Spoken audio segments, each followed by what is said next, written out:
ஜெபம். அமைதியின் தூதனாய் எங்கள் அன்பு இறைவனே, எங்கள் உள்ளங்களிலும் இல்லங்களிலும் அமைதியை தந்தருளும். உங்களுக்கு சமாதானம் உண்டாக கடவது என்று சொன்ன அன்பு தெய்வமே, உம்மை ஆராதிக்கின்றோம், துதிக்கின்றோம், புகழ்கின்றோம், வாழ்த்துகின்றோம், வணங்குகின்றோம். என் இறைவா, எங்களுடைய குடும்பங்களிலும் எங்களுடைய வாழ்க்கையிலும் நாங்கள் செல்லுகின்ற இடங்களிலும் வரக்கூடிய சோதனைகள் ஒவ்வொன்றையும் நீரே பொறுப்பெடுத்துக் கொள்ளும்.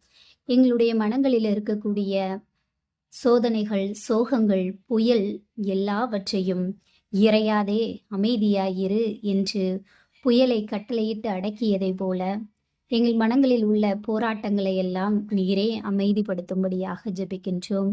நல்லவரே, வல்லவரே, அமைதியை உண்டாக்குகிறவரே, நீரே எங்கள் வாழ்க்கையில் வரக்கூடிய சோர்வுகள், சோதனைகள், நாங்கள் செய்யக்கூடிய செயல்களில் உள்ள போராட்டங்கள் அனைத்தையும் அமைதிப்படுத்தக்கூடியவர். அமைதியின் தூதனாக எம் உள்ளத்தில் வந்து எமக்கு சமாதானத்தை உண்டாக்க பண்ணுவீர் என்ற நம்பிக்கையில் உம் பாதம் வந்திருக்கின்றோம்.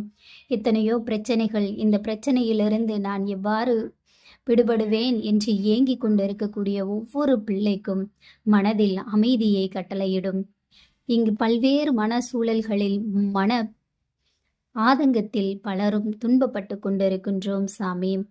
யாரை எடுத்தாலும் மன உளைச்சல் என்ற பிரச்சனையில் சிக்கி தவித்து கொண்டிருக்கிறோம். எங்களுடைய உளைச்சலை எல்லாம் நீக்கி அமைதியை தந்து சமாதானம் உங்கள் உள்ளத்திலும் உங்கள் இல்லத்திலும் நிறைவாக இருப்பதாக என்று கட்டளையிட்டு நாங்கள் சமாதானத்தின் பிள்ளைகளாக வாழ வரமருள வேண்டும் என்று இறைவா உம்மை ஜெபிக்கின்றோம்.